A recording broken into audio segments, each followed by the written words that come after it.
Bapak Ibu sekalian, ya, kegiatan Sapa Haji ini memang sengaja dilakukan oleh Kementerian Agama sebagai sesi untuk menyampaikan beberapa informasi, termasuk juga kebijakan, termasuk juga info yang berkembang, ya, terkait dengan penyelenggaraan ibadah haji, ya. Tentunya Bapak Ibu sekalian, karena berdiri di garda terdepan untuk berhubungan dan berkomunikasi dengan masyarakat, maka Kementerian Agama menganggap penting gitu ya untuk bisa bertemu, berkomunikasi dan berdialog dengan Bapak Ibu sekalian, ya. Saya kira haji ini tahu lah, sangat seksi sekali, ya, kalau istilah seksi. Karena apa? Karena menyimpan uang banyak, kemudian melibatkan pihak banyak, dan pelaksanaan ibadahnya itu emang semua orang pingin ikut. Sehingga apa? Sehingga di situ syarat sekali, ya, kepentingan, kemudian banyak hal sekali, ya. Oleh karenanya kami berkewajiban dari Kementerian Agama untuk memberikan informasi yang sebenar-benarnya kepada Bapak Ibu sekalian, ya. Dan saya kira salah satu visi atau misi daripada Sapa Haji juga untuk menangkal informasi-informasi yang tidak berkembang, informasi yang berkembang di masyarakat, yang notabene informasi itu terkadang, ya, itu tidak memiliki dasar yang kuat, ya. Kan kalau dalam Al-Quran dikatakan kalau seandainya datang padamu informasi yang tidak jelas sumber asal muasalnya, maka langkah yang harus dilakukan adalah melakukan klarifikasi, ya. Idza ja'akum fasiqun binaba'in fatabayyanu, ya. Jadi kalau datang kepada informasi yang tidak valid, maka kita berkewajiban untuk melakukan klarifikasi. Saya kira di zaman media sosial yang sekarang ini sangat gencar, informasi apapun dengan mudah kita pijit itu bisa langsung menyebar ke seluruh orang, ya. Nah, apalagi sekarang yang namanya grup, bukan lagi grup hanya grup untuk seumpamanya lulusan kampus atau grup masyarakat, sampai mungkin grup SD, grup TK pun jangan-jangan ada juga, ya. Kan kita sekarang ini grup SD, grup SMP, grup SMA, grup kuliah. Saya dengar di daerah Jakarta grup TK pun ada gitu, karena ingin adanya komunikasi dan silaturahim, ya. Tapi ya saya kira media ini bisa positif kalau kita bisa memanfaatkannya dengan baik, tapi bisa berbalik, ya, menjadi negatif kalau kita salah mempergunakannya, ya. Dan yang berkembang kemarin, contoh aja, 2 tahun tidak ada penyelenggaraan ibadah haji, berseliweran informasi tentang haji yang kadang informasi itu tidak benar dan tidak memiliki sumber yang kuat, ya. Contoh, ketika tahun 2020, ya, tidak ada haji, sempat ada orang yang berkomentar, orangnya bukan sekaliber saya atau sekaliber Pak Kabit, itu orang sekaliber, ya, Indonesia lah, yang mengatakan Indonesia tidak memberangkatkan haji karena Indonesia punya hutang ke Arab Saudi, ya. Saya yakin Bapak Ibu sekalian mendengar informasi itu, saya yakin sekali, ya. Nah, saya ingin menjelaskan itu contoh saja, ya. Saya ingin menjelaskan bahwa dengan sistem haji sekarang, ya, baik haji reguler, haji khusus ataupun umroh, sudah tidak dimungkinkan lagi kita menerima visa, kita memberangkatkan jamaah, kecuali, ya, kita sudah bayar kontrak, sudah membayar kontrak.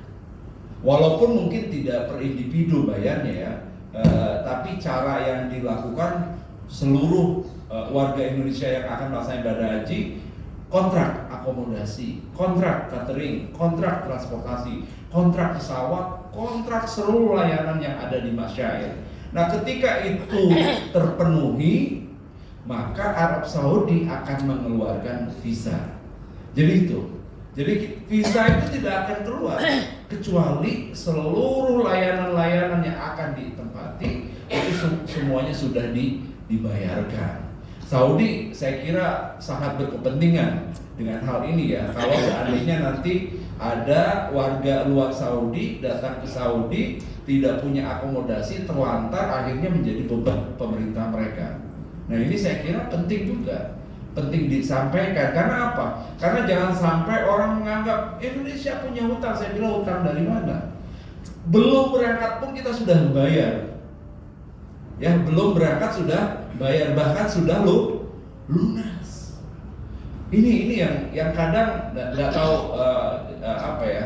Saya kira ya itulah ya informasi. Makanya kita perlu melakukan semacam klarifikasi terkait dengan masalah hal tersebut ya. Termasuk juga kaitan dengan keamanan biaya atau dana haji ya. Saya kira jelas dengan Undang-Undang 34 2014 ada namanya badan baru, yaitu Badan Pengelola Keuangan Haji (BPKH). Uang jamaah yang disetorkan seluruhnya itu disimpan di BPKH, dan BPKH ya di dalam undang-undangnya itu tidak boleh sembarangan melakukan investasi uang di sektor-sektor yang tidak aman. Salah satunya mungkin ya pembangunan infrastruktur itu sangat-sangat tidak dianjurkan. Yang ada saat ini adalah syukuk syariah. Jadi kita meminjamkan uang ke negara ya, kemudian negara memberikan jaminan terhadap uang yang sudah kita berikan kepada mereka. Nah, kemudian negara pun memberikan yang namanya nilai manfaat ya. Kan pertanyaannya, nilai manfaat tersebut apakah hukumnya halal atau tidak? Nah ini yang karena sudah diatur dalam syukuk syariah, makanya kita pilihannya ke syukuk syariah. Supaya apa? Supaya nilai manfaat yang diperoleh itu bisa dikembalikan lagi kepada para jamaah haji. Jadi tidak kita mengambil yang kira-kira ada unsur ribawinya, tapi di mana di situ adalah unsur syariahnya yang itu menjadi dasar daripada sukuk tersebut ya. Nah, Bapak Ibu sekalian, ya, informasi lain juga saya kira banyak berkembang ya. Terakhir mungkin saya kemarin ke Jawa Tengah ya. Jadi ada orang yang dengan sengaja menyampaikan informasi kaitan dengan masalah pembatasan umur ini berlaku seterusnya.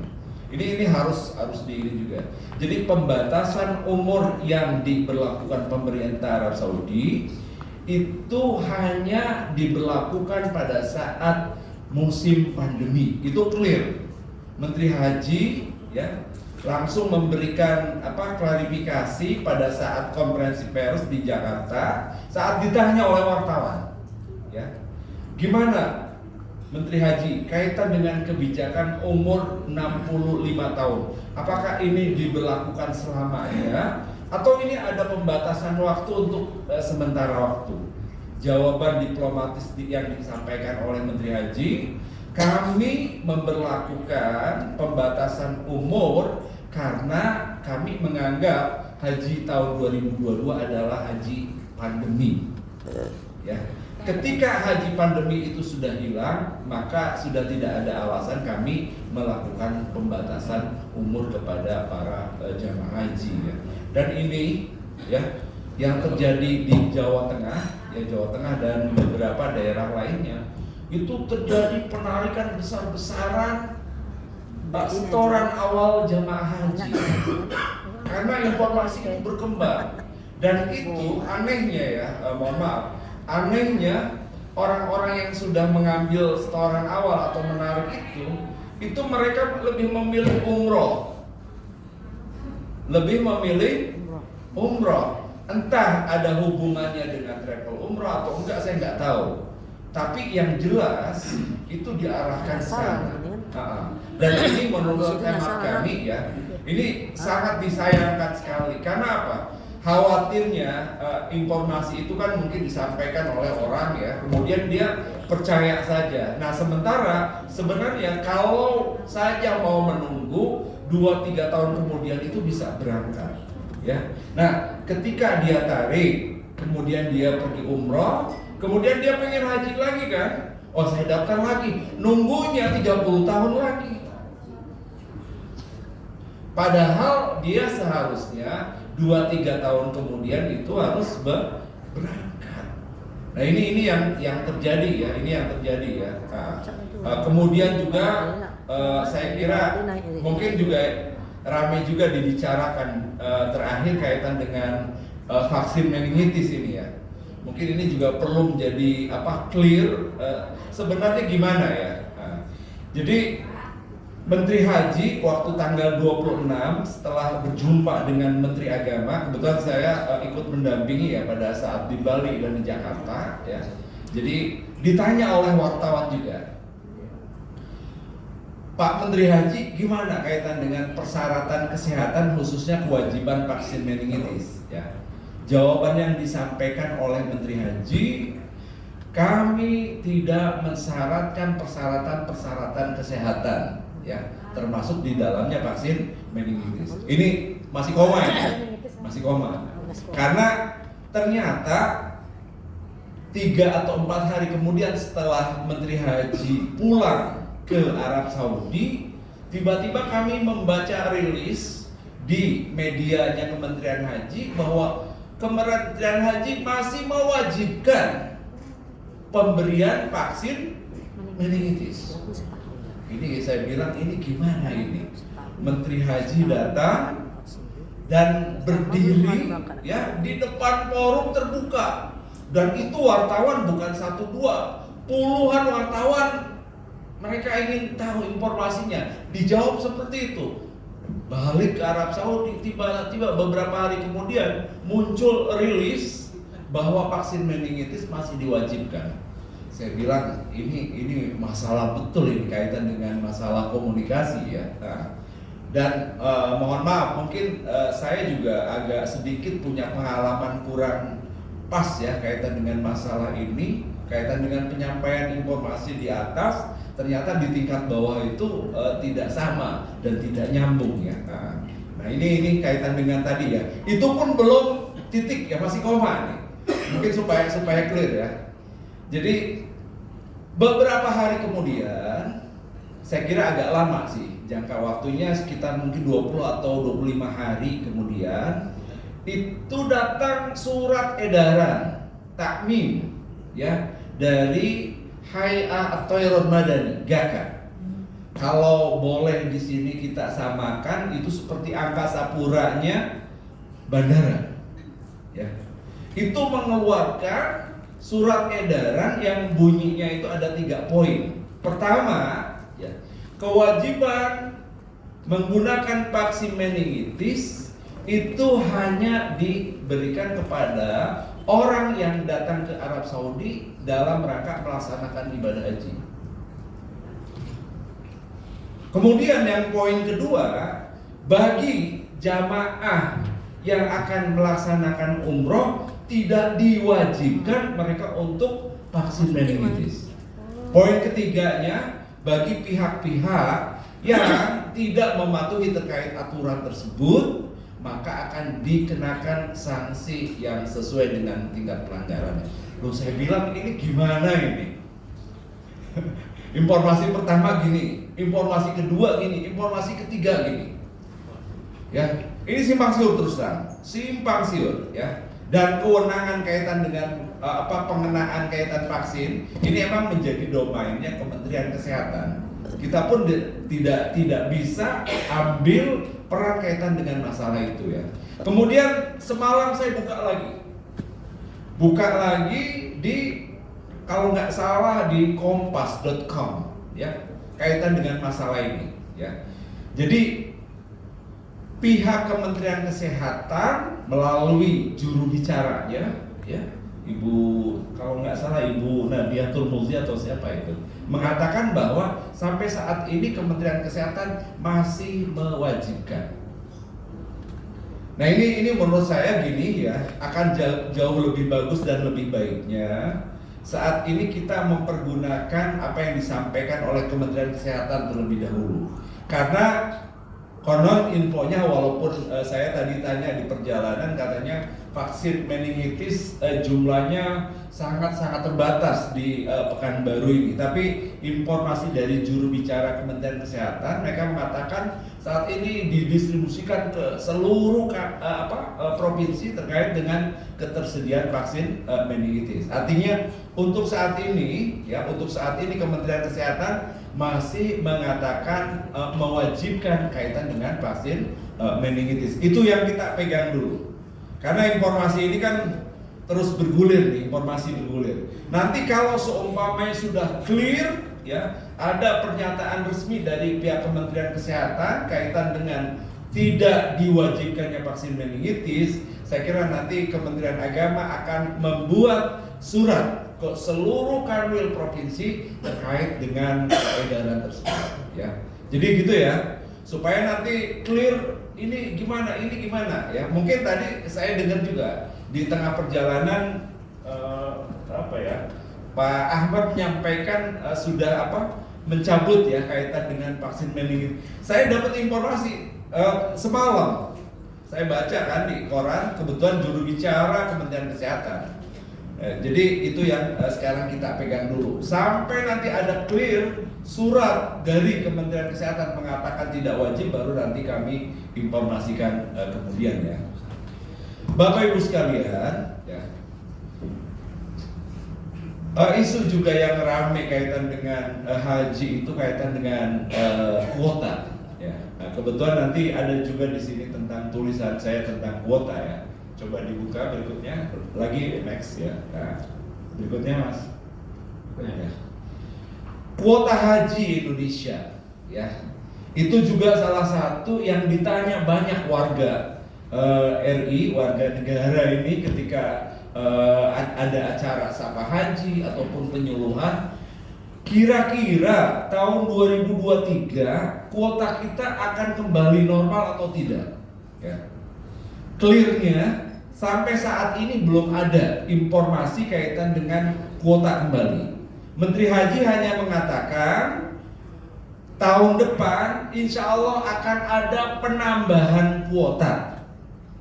Apakah tambahan itu maknanya tambahan kembali ke kuota normal? Apakah 60%? Apakah 70%? 80%? Itu belum ada. Insya Allah bulan Januari ya, kalau tidak ada halangan, Menteri Agama RI akan datang ke Arab Saudi untuk melakukan MOU persiapan haji. Salah satu materi pembicaraan yang akan dibicarakan di sana adalah kaitan dengan berapa jamaah haji yang akan diberangkatkan dari Indonesia. Artinya di situ sudah definitif nanti berapa kuota yang akan diterima oleh Indonesia ya. Nah, kalau seumpamanya sudah definitif seperti itu sudah jelas nanti jamaah yang tertunda ya, keberangkatannya ya untuk siap-siap. Saya kira nanti Kementerian Agama punya data lah ya, data 221.000 ya. Seumpamanya kalau kuotanya normal, kalau kuotanya ternyata 90%, berarti tinggal dihitung saja 90% dari 221.000. Untuk ngitung kuota, di sini ada cara yang mudah untuk bisa menghitung kuota nih. Jadi rumus kuota itu ya, rumus kuota di suatu negara itu hitungannya itu 1/1000 dari jumlah penduduk Muslim yang ada di negara tersebut. Itu cara hitung kuota ya. Kalau kuota kita kembali ke kuota Oma Irama, penduduk Indonesia berapa waktu itu? 135 juta ya. Wah, itu agak repot itu. Itu bisa-bisa nanti kuota kita turun total gitu. Ya. Nah, kita nggak pakai kuotanya Oma Irama lah. Kita pakai kuota yang ada di Kementerian Dalam Negeri ya. Nah, di poin 3 itu ya, di poin apa? Poin 3 ya. Itu bahwa di bulan Desember tahun 2021 ya, kita itu jumlah penduduk kita mencapai 273 juta ya. Muslimnya itu hanya 237 juta. Jadi sekitar 87% dari total penduduk Indonesia adalah Muslim. Nah, kalau merujuk ke ini, ya, kalau merujuk ke sensus ini, berarti jamaah yang seharusnya diterima di kuota normal itu seharusnya 237.100. Cuma normalnya biasa dari mulai 2017, 2018 sampai 2019 itu 221.000.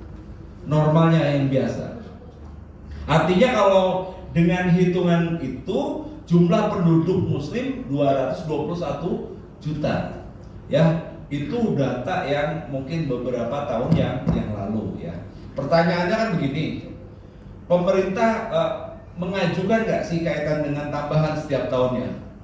Saya ingat betul ya, dari mulai Menteri Pak Maktum Basyuni, kemudian Pak SDA Surya Dharma Ali, kemudian Pak Lukman Hakim Saifuddin, ya, setiap tahun ya menjelang keberangkatan untuk MOU selalu menyampaikan surat permohonan nomor satunya itu kita minta tambahan kuota, karena tahu tadi disampaikan beliau saja ya itu sampai 30 tahun ya tadi ya, 25 tahun. Ya, 25 tahun. Di salah satu kabupaten di Sulawesi Selatan itu sampai 46 tahun dibantai. Ya. Kalau di sini ada orang Bugis, itu kalau pergi haji dari sana itu jauh lebih lama. 46 tahun itu dengan hitungan kuota normal. Ya, kalau hitungan kuotanya 46% yang seperti kita terima di tahun 2022 ya. Kemarin saya tanya ke Bekasi kebetulan tempat tinggal saya. Yang biasanya 23 tahun dengan hitungan kuota tidak normal atau 46%, itu 50 tahun Bekasi. Kalau Bantaeng tadi dengan kuota tidak normal itu sampai 92 tahun. 92 tahun itu kata teman saya, katanya udah hidup mati, hidup lagi, mati lagi, hidup 3 kali.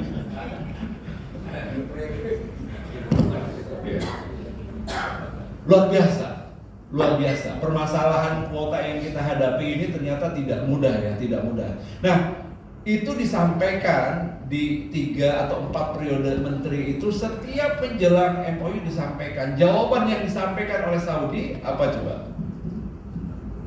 Jawaban yang disampaikan, selalu disampaikan itu Masjidil Haramnya cukup ya.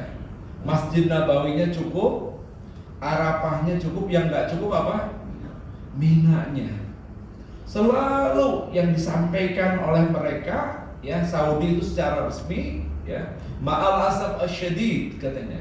Mohon maaf banget, semua kaitan dengan sarana prasarana fasilitas di Arab Saudi mampu untuk ada yang tambahan kecuali Mina katanya. Mina sampai detik ini ya, itu kondisinya seperti itu. Kalau kondisi normal ya, saya kira mungkin Bapak Ibu sekalian, terutama para asatid, para kiai, para alim ulama ini yang sudah melaksanakan ibadah haji ya, ketika musim haji khususnya di Mina ini, coba dibayangkan dan dirasakan, itu sangat sempit sekali. Dengan kuota normal ya, dengan kuota normal itu luasannya per individu itu 0,9 meter persegi. Dengan kuota normal 0,9 meter persegi, nggak nyampe 1 meter. Itu kan nanya, kalau nggak 1 meter kan tinggi kita aja 1,5 meter, gimana itu?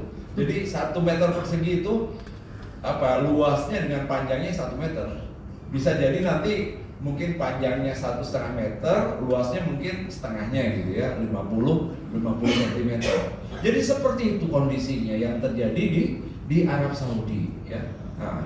Nah, emang ada beberapa usulan terkait dengan pengembangan pemutahiran untuk tenda di Mina, salah satunya tenda bertingkat ya.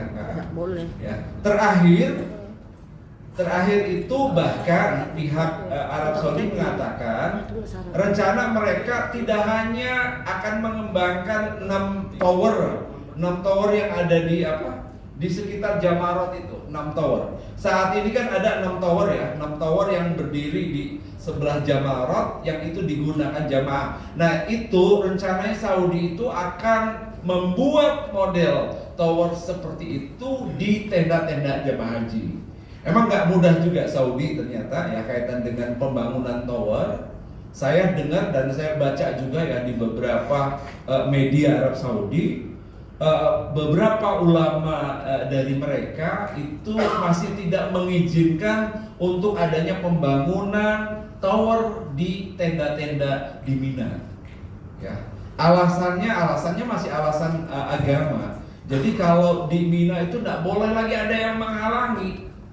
Orang di situ ya langsung langitnya itu langsung gitu, nggak ada lagi nanti di atas dia ada orang lagi, di atas dia ada orang lagi. Itu alasan ya, mohon maaf saya menyebutnya itu mungkin alasan dari ulama-ulama konservatif mereka. Ya, sampai saat ini ternyata penentangan itu di masalah itu. Ya tapi nggak tahu ya ke depan dengan sejalan dengan visi 2030 yang digagas putra mahkota Muhammad bin Salman, ya mereka harus apa? Harus mengeluarkan visa dalam jumlah 4,5 juta nanti di 2030. Nah artinya kemungkinan besar mungkin ini akan tercerahkan ke depan mudah-mudahan. Sehingga apa? Sehingga harapan mereka bisa menerbitkan visa lebih banyak itu bisa dilakukan ya.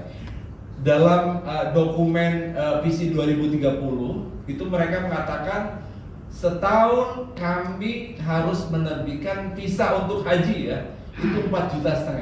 Nah saat ini dengan kuota normal itu mereka hanya menerbitkan 2,5 juta visa untuk seluruh dunia.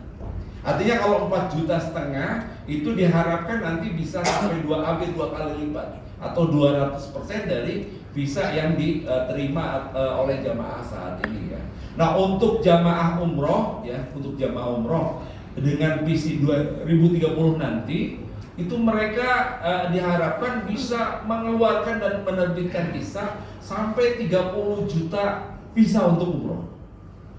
Ini menurut saya juga menjadi tantangan ke depan ya buat orang-orang di tanah air kaitan dengan masalah umroh dan haji. Ini menjadi orang melihatnya ya, mungkin kalau umroh ini menjadi sebuah potensi besar. Dengan Saudi membuka seluas-luasnya kesempatan dengan 30 juta visa, itu artinya Indonesia negara terbesar kemungkinan besar akan mendapatkan limpahan visa yang sangat banyak sekali. Ya, ini next coba Mas. Dari pengirim jamaah atau penerima visa haji ya tahun 2022 ya dengan kuota 46%, kita menduduki tempat pertama. Dari total jamaah yang berangkat tahun ini 900.000 ya. 900.000 lebih lah. Kita mendapatkan 10% ya. 10% dari kuota yang dikeluarkan. 10% dari total kuota yang dikeluarkan. Nah, artinya kalau 10% untuk visa ya kalau dari 30 juta itu sekitar 3 juta kita diberikan kesempatan untuk bisa memberangkatkan jamaah umroh.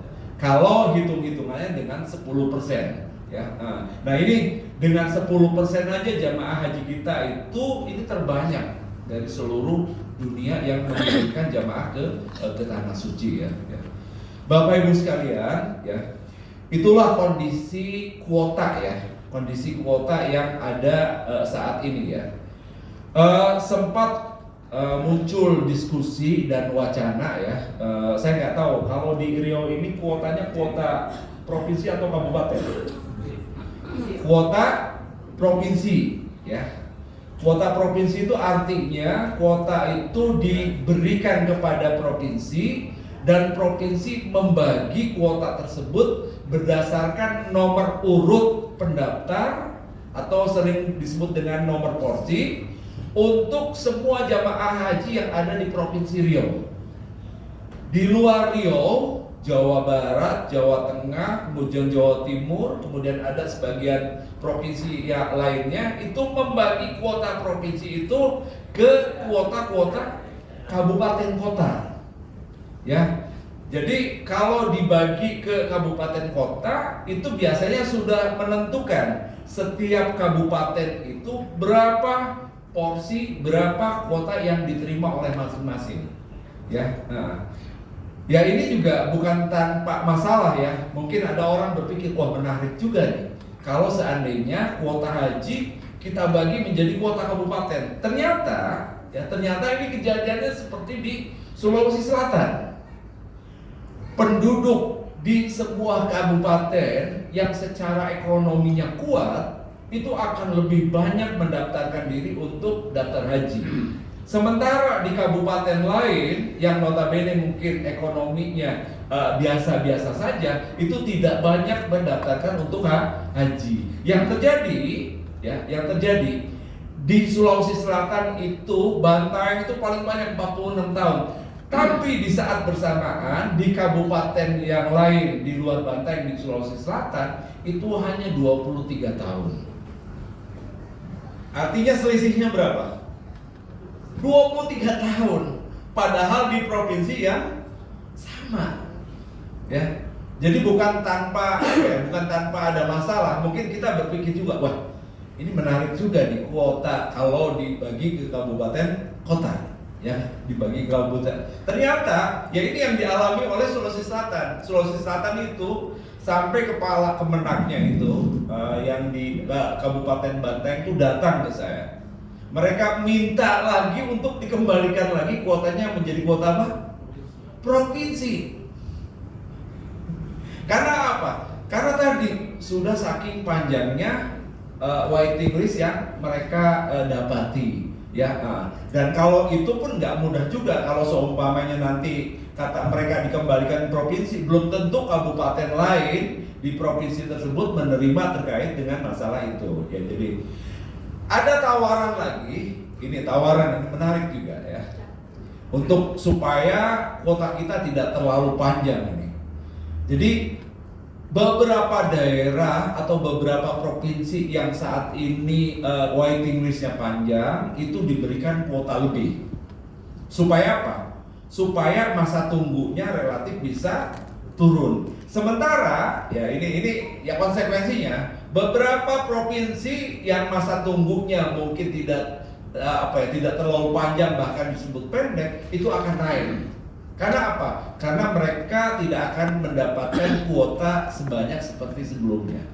Tapi ini relatif secara nasional mungkin akan apa? Akan lebih apa? Akan lebih rata, akan lebih adil, ya.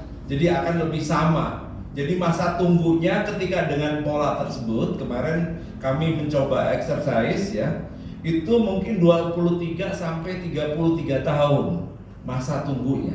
Artinya sama, di seluruh provinsi yang ada masa tunggunya itu tidak sepanjang atau bertahun-tahun seperti yang dialami saat ini ya. Tapi ini diskusi nggak apa-apa. Nanti saya kira kalau ada kesempatan diskusi, nanti saya berikan kesempatan Bapak Ibu sekalian untuk memberikan sumbangan saran atau sumbangan pemikiran terkait dengan permasalahan kuota yang dihadapi oleh jamaah saat ini. Dan ini cukup berat terus terang. Ini cukup berat ya. Nah, jadi jangan sampai nanti ada orang yang mulai frustasi gara-gara waiting listnya sangat panjang sekali. Karena saya juga mendengar ya, ada sebagian yang wah ini kalau saya umur 70 daftar 30 tahun 100 tahun apa nyampe enggak katanya ya. Atau saya umur 60 kemudian nunggu 46 tahun 106 saya nyampe enggak ya. Kalau ditanya nyampe ya kemungkinannya ada, cuma mungkin apakah untuk semua orang atau sebagian orang saja ya. Ini saya kira juga menjadi semacam keprihatinan kita semua ya. Dan kalau kita membandingkan ke negara sebelah kita, tetangga kita ya, ke Malaysia itu jauh lebih panjang. Mereka itu sampai konon sampai 120 atau lebih dari itu, 120 tahunan. Kalau 120 tahunan anak baru lahir langsung daftar, belum tentu juga bisa berangkat juga. Ya. Ini saya kira ya itulah. Jadi ke depan emang haji itu bukan sesuatu yang sangat mudah ya. Makanya di dalam Al-Qur'an kan wa'adzin finnas ya. Jadi intinya emang seruan dari Nabi Ibrahim kepada orang, dan siapa orang yang mendapatkan seruan tersebut mereka bisa berangkat ke tanah suci ya. Jadi ya emang akhirnya kita kembali ke apa yang disampaikan dalam surat Al-Hajj tersebut ya. Jadi wa'adzin binnas ya, serukan olehmu wahai Ibrahim kepada manusia. Untuk apa? Untuk menunaikan ibadah haji ya. Bapak Ibu sekalian yang dirahmati oleh Allah Subhanahu wa taala ya. Kaitan dengan pelaksanaan ibadah haji, ada beberapa hal yang mungkin ini juga perlu menjadi bahan pikiran kita semua ya. Jadi alhamdulillah beberapa tahun ini kita melakukan upaya bagaimana peningkatan kepada jamaah haji. Terus terang mungkin kalau ditanya ya, saya nggak tahu Bapak Ibu sekalian, kalau yang setiap tahun berangkat haji pasti merasakan bagaimana yang namanya tingkatan layanan setiap tahunnya itu ada peningkatan. Walaupun saya terlalu subjektif kalau ngomong hal seperti ini di depan Bapak Ibu sekalian ya. Tapi indeks ya kepuasan jamaah haji IKJHI yang diterbitkan oleh Badan Pusat Statistik itu menunjukkan bahwa setiap tahun itu adanya kenaikan ya indeks kepuasan jamaah haji terhadap pelayanan yang mereka terima. Ya, tahun 2022 belum keluar rilisnya ya. Tahun 2019 kami masih ingat ya, angkanya itu 85,91. Kalau nanti ditulis apa predikatnya itu sangat memuaskan. Itu yang persepsi jamaah haji terhadap pelayanan. Dan ini saya kira emang kewajiban pemerintah untuk melakukan peningkatan layanan yang diberikan kepada jamaah haji. Kenapa? Karena jamaah berhak ya, sangat berhak untuk mendapatkan peningkatan layanan tersebut. Kenapa? Karena jamaah membayar. Ketika jamaah membayar, ketika jamaah menunggu, maka jamaah berhak sekali untuk mendapatkan peningkatan layanan ya. Nah, saya ingat betul tahun 2007 ya, pertama kali saya ikut bergabung sebagai petugas haji, karena sebelumnya saya bukan di Direktorat Haji, tapi saya di Direktorat Urusan Agama Islam ya. Di 2007 itu saya lihat layanan akomodasi jamaah haji itu masih minim sekali ya. Hotel-hotel yang kita tempati baik di Hafair, di Jarwal, kemudian sekarang Hafair nggak ada, kemudian di Syib Amir, kemudian di Ma'abdah, itu masih sangat-sangat sederhana. Hotel kita itu kalau liftnya, mungkin Bapak Ibu sekalian yang pernah haji di tahun 2000 sampai 2010, liftnya itu yang masih dibuka kayak gini nih. Kalau mau masuk itu dibuka dulu, ya. Kemudian baru ini, kemudian ditutup lagi. Itu ingat betul ya. Ketika masuk di kamar itu AC-nya ya, AC yang kita dapatkan itu AC window. Yang bunyinya itu masih kedengeran itu. Kalau dinyalain itu kedengeran banget. Suasana orang yang ada di kamar itu ada sebagian yang agak risih dengar AC itu, akhirnya apa? Mengambil inisiatif untuk tidak tidur di kamar, tidur di luar. Ya. Kemudian banyak hal. Kemudian kamarnya dengan ranjang-ranjang yang lama, yang modelnya itu masih besi, ya. Kemudian kalau ditiduri itu bunyi. 2007, 2008 sudah mulai ada peningkatan, ya. 2008 itu mulai ada namanya bis. 2008 itu ada bis sholawat, ya, walaupun emang tidak setertib atau sebaik sekarang, ya. Waktu itu Bapak Ibu sekalian yang berangkat di 2008 ingat, rumah-rumah kita tuh agak jauh, yang namanya di Syauqiyah, kemudian di apa? Pokoknya yang belakangnya itu ada Yanisbahnya, Syauqiyah, Khalidiyah, kemudian apa gitu. Akhirnya waktu itu jamaah disiapkan bis, ya. Nah, 2009, 2010 seiring waktu ya kita pun mulai menata kaitan dengan penyewaan akomodasi, penyewaan bis, penyewaan penyedia catering, dan alhamdulillah sampai dengan di 2022 ya jamaah itu sudah menempati hotel-hotel yang setara dengan bintang 3, bintang 4, dan bintang 5 ya. Walaupun mungkin ada yang tanya apa standar bintang 4, bintang 5. Saya kira yang ada yang dibangun saat ini di Kota Mekah emang setaranya itu tidak boleh kurang dari bintang 3 ya. Cuma ada yang menurut saya juga menjadi bahan evaluasi kita bersama ya kaitan dengan peningkatan fasilitas sarana yang didapatkan jamaah haji ya. Di 2007, 2008, 2009 suasana itu ingat betul kalau ketika menjelang waktu salat orang itu berbondong-bondong bersama-sama jalan kaki dari rumah menuju masjid sebelum waktu salat. Orang sama-sama melaksanakan sholat, tidak ada sedikit pun atau satu orang pun tidur-tiduran di kamar atau diam di lobi pada saat waktu sholat.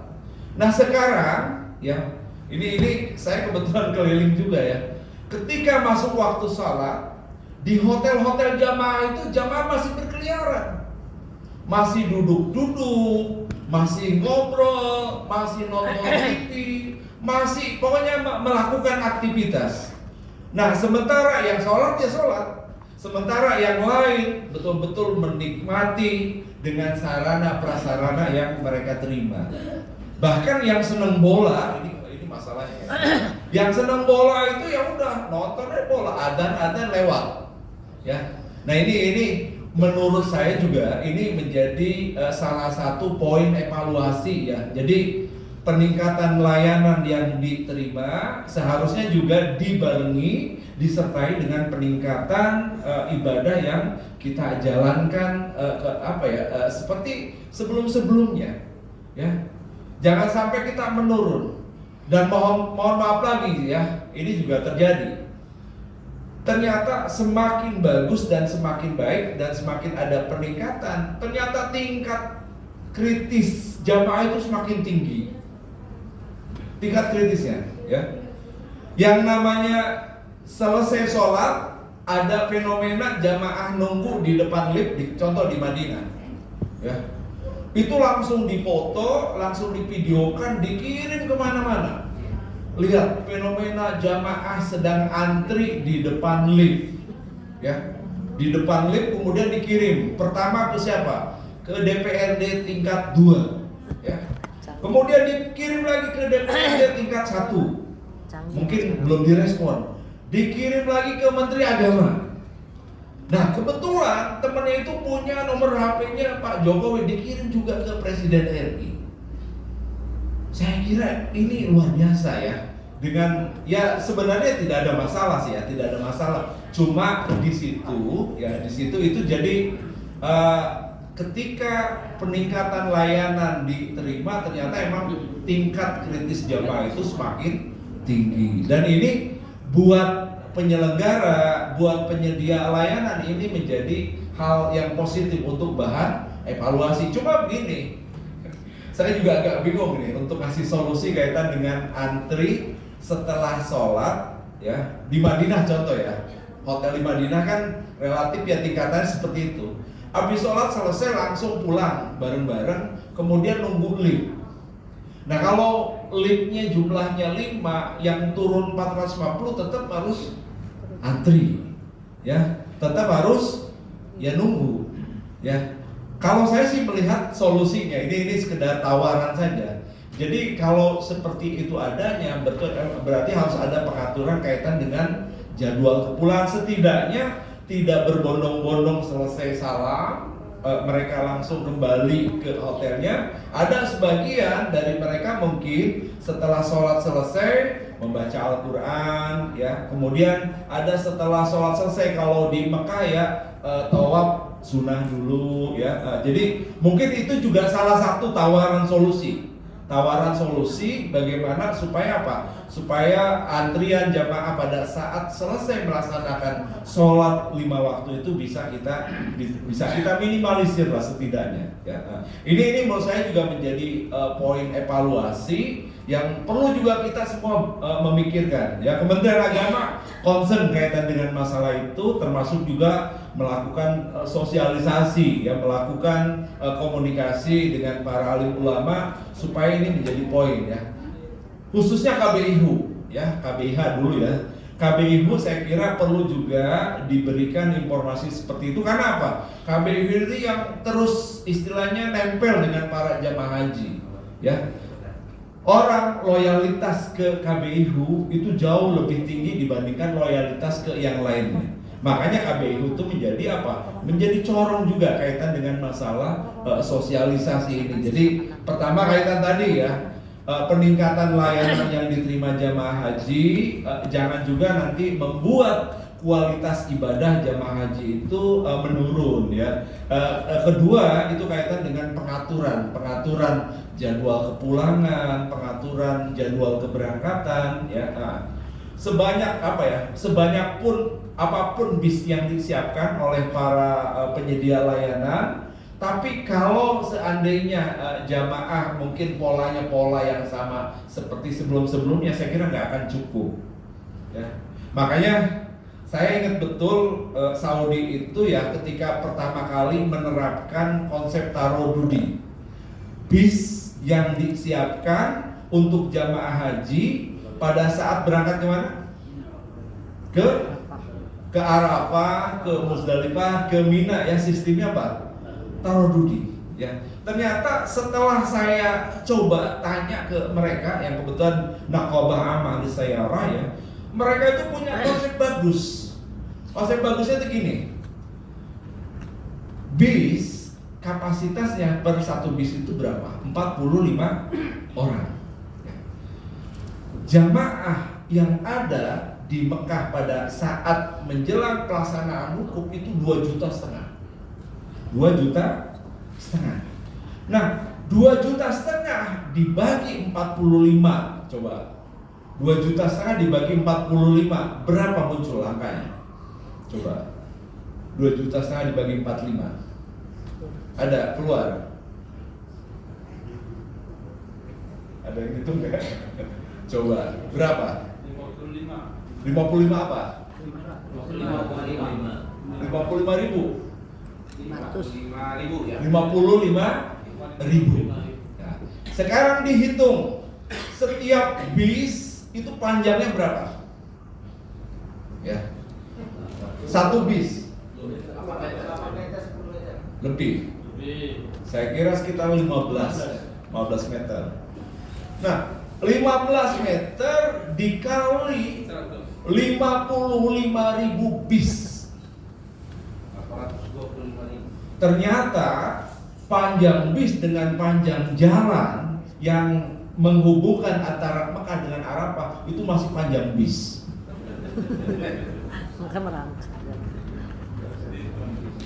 Betul nggak? Panjang bis dengan panjang jalan yang menghubungkan antara Mekah ke Arafah itu masih panjang bis. Kalau dibuat pola seperti itu, setiap bis 45 orang, oke, selesai. Jamaah semuanya naik bis. Cuma nggak akan nyampe. Nggak akan nyampe. Bahkan nggak cukup. Nggak cukup jalannya untuk nampung bis yang tadi saya sebutkan. Makanya dibuat dengan pola apa tadi? Tarodudi. Dia atur betul jamaah pemberangkatannya tidak sekaligus. Makanya nanti kalau ada ya Bapak Ibu sekalian kebetulan mimpin jamaah, jangan nanti jamaah diturunin sekaligus pada saat bis sudah datang, udah biarin sekitar 45 atau 60 orang dulu yang jalan.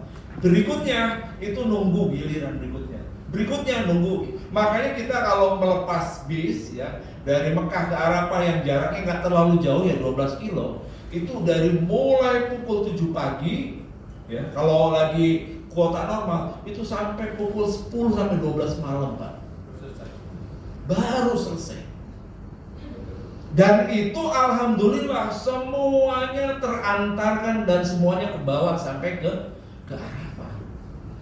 Jadi itu cara mereka bagaimana memanage sebuah transportasi supaya jamaah yang jumlahnya banyak itu semuanya bisa diantarkan ke Arafah. Makanya ada pertanyaan lagi ke saya kaitan dengan, mungkin saya kira juga pertanyaan publik ya.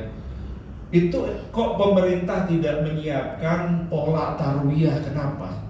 Salah satu ya dasar, salah satu argumentasinya juga yang dibuat, kalau jamaah tarwiyah itu khawatir ada jamaah yang nggak ikut wukuf di Arafah.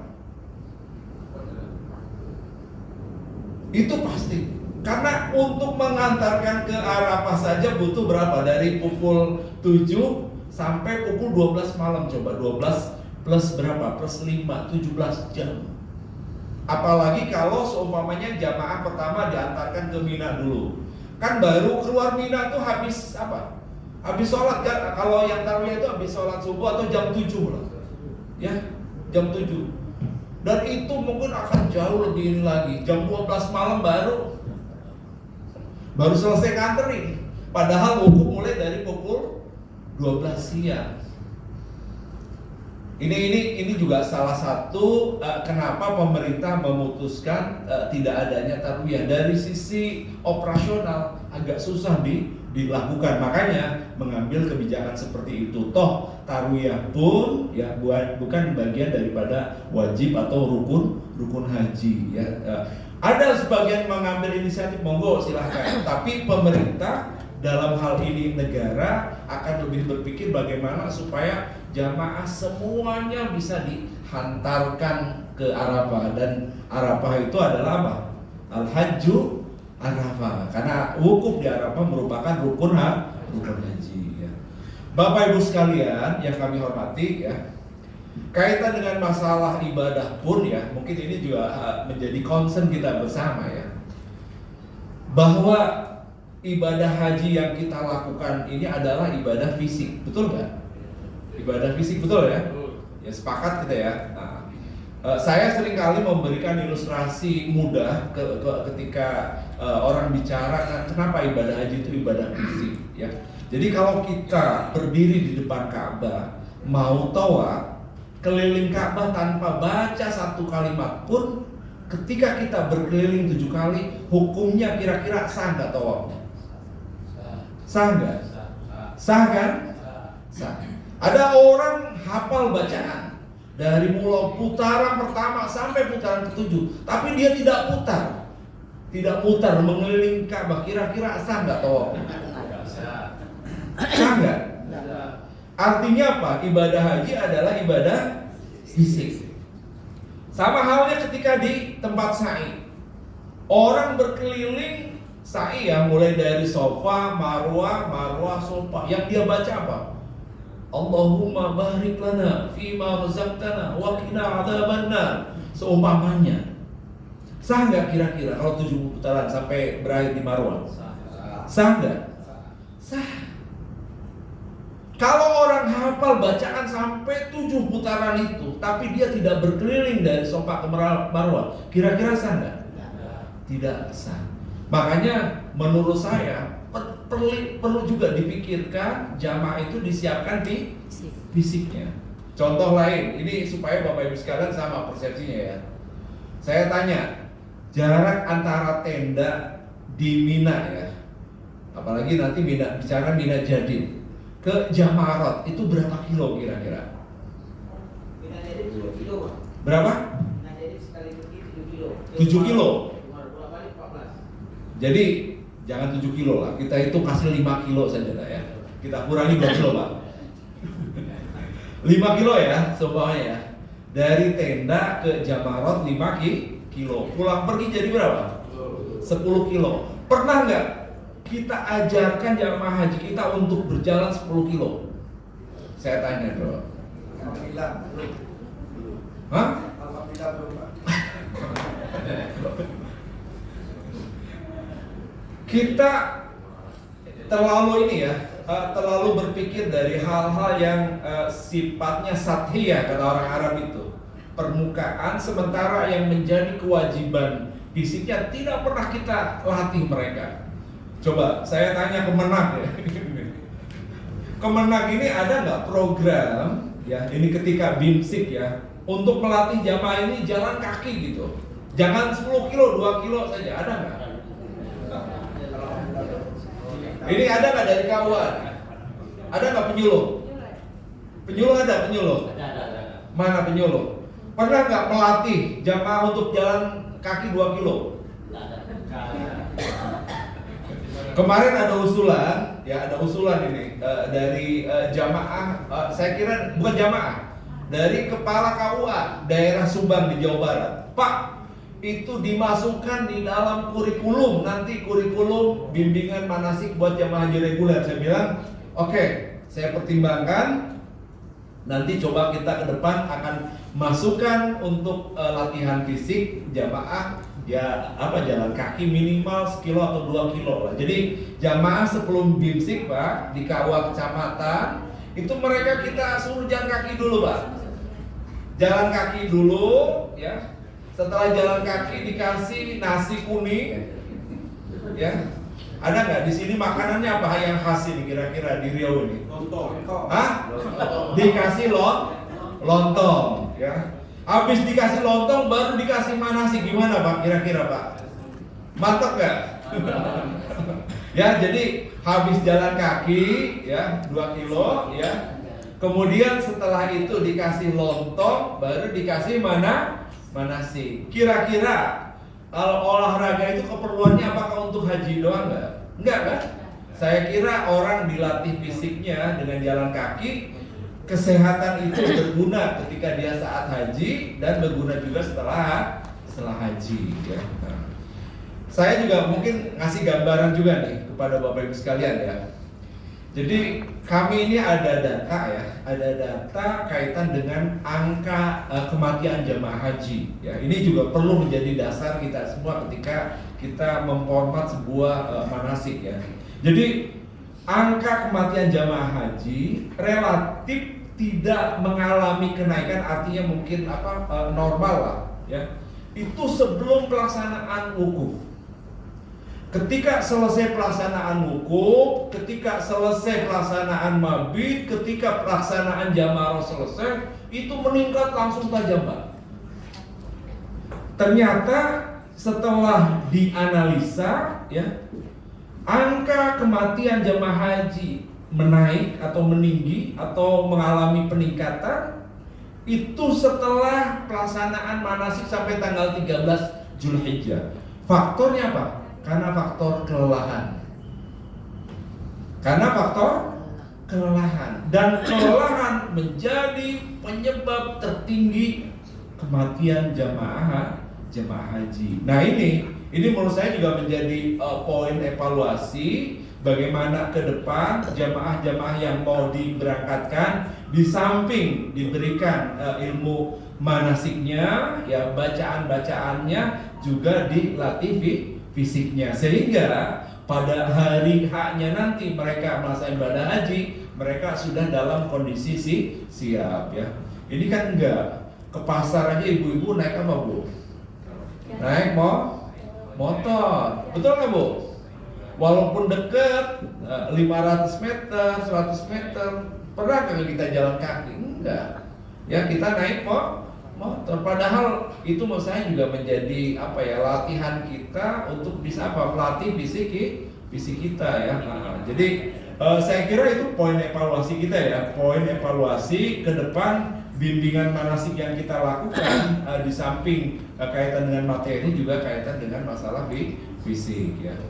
Bapak Ibu sekalian yang kami hormati ya, mungkin terakhir aja nih kaitan dengan masalah biaya haji ya. Nah, mungkin bisa dibuka itu materinya Pak ya, biaya haji ya.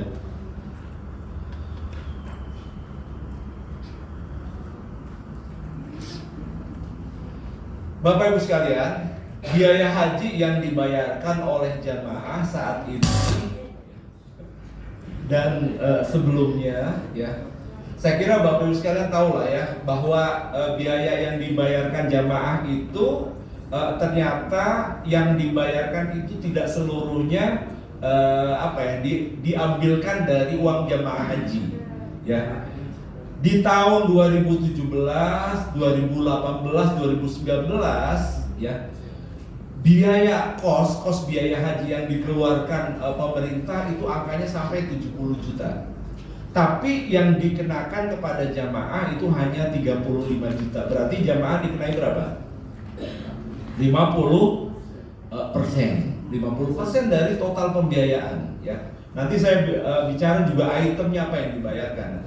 Nah, di 2022, ya, di awalnya kita sudah tetapkan bahwa jamaah haji itu hanya dibebani 50% dari total biaya yang dikeluarkan waktu itu. Tiba-tiba ada pengumuman dari pemerintah Arab Saudi menjelang keberangkatan saat itu ada kenaikan biaya masyair. Dengar nggak? Ada kenaikan biaya masyair, ya. Besarannya ingat betul saya, ya.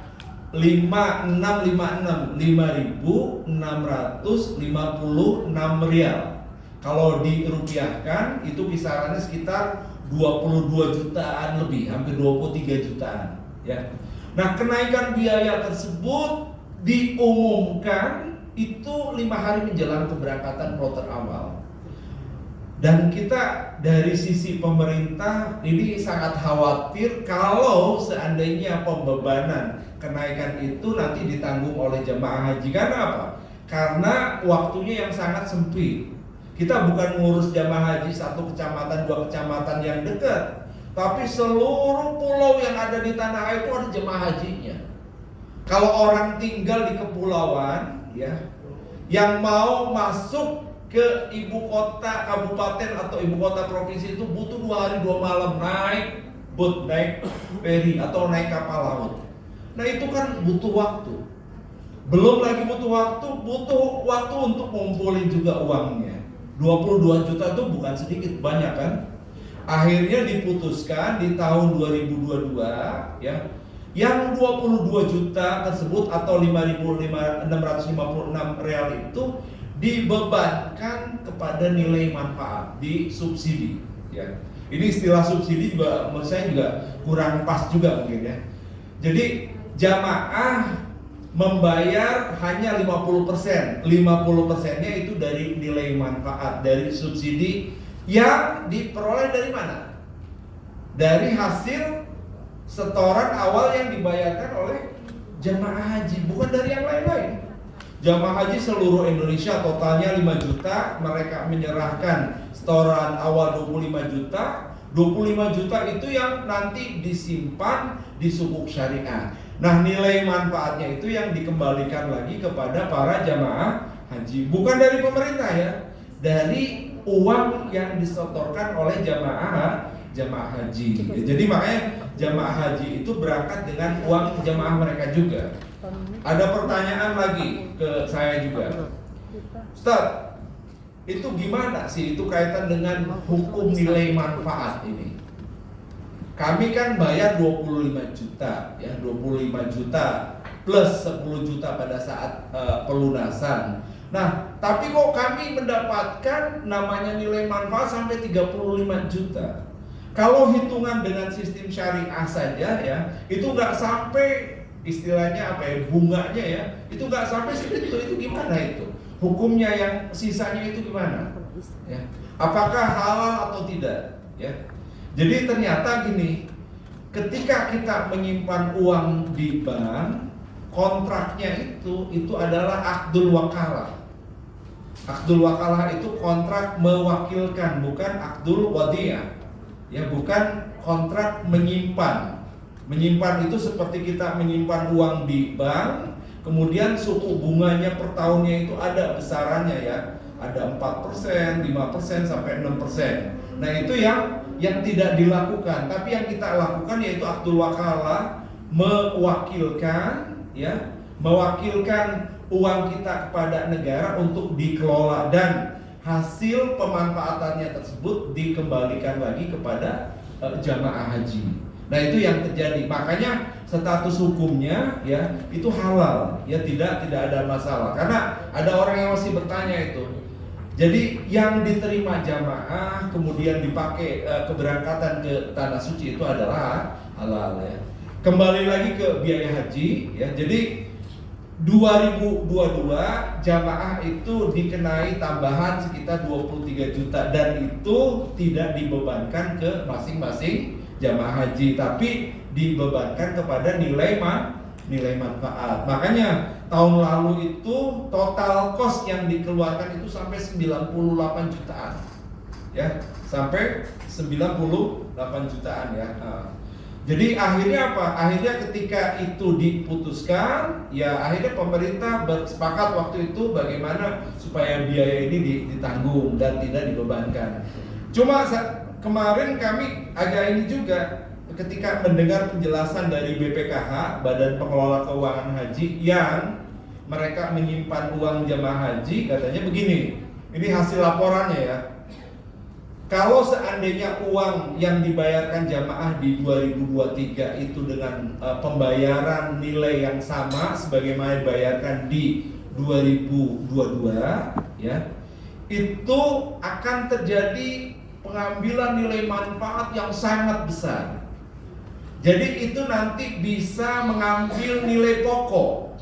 Makanya ini perhitungan dari BPKH mengatakan kalau seandainya kondisi ini kita pertahankan sampai tahun 2028, di tahun 2028 jamaah tidak lagi dibebani hanya 50%, tapi harus menanggung sampai 100% dari pembiayaan haji.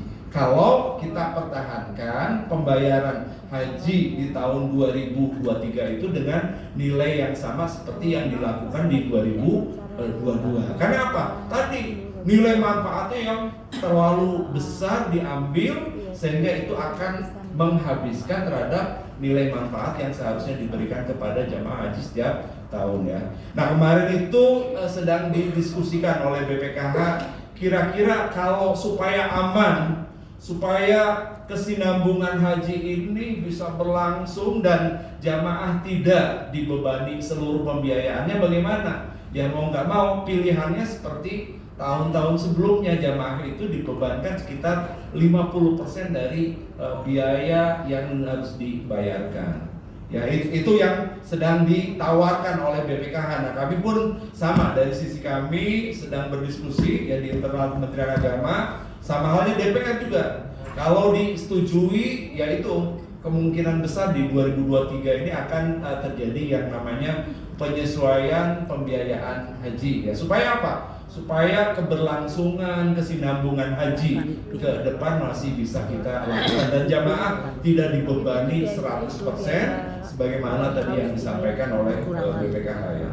Saya kira itu mungkin beberapa penjelasan yang ingin kami sampaikan ya. Mudah-mudahan bisa menjadi informasi lah buat Bapak Ibu sekalian ketika mungkin bertanya-tanya kaitan dengan masalah haji dan umroh ya. Dari saya itu saja ya, mungkin ada hal-hal yang kurang pas disampaikan atau diterima Bapak Ibu sekalian, kami mohon maaf ya. Demikian, terima kasih. Wallahul muwaffiq ila aqwamit thoriq. Assalamualaikum warahmatullahi wabarakatuh.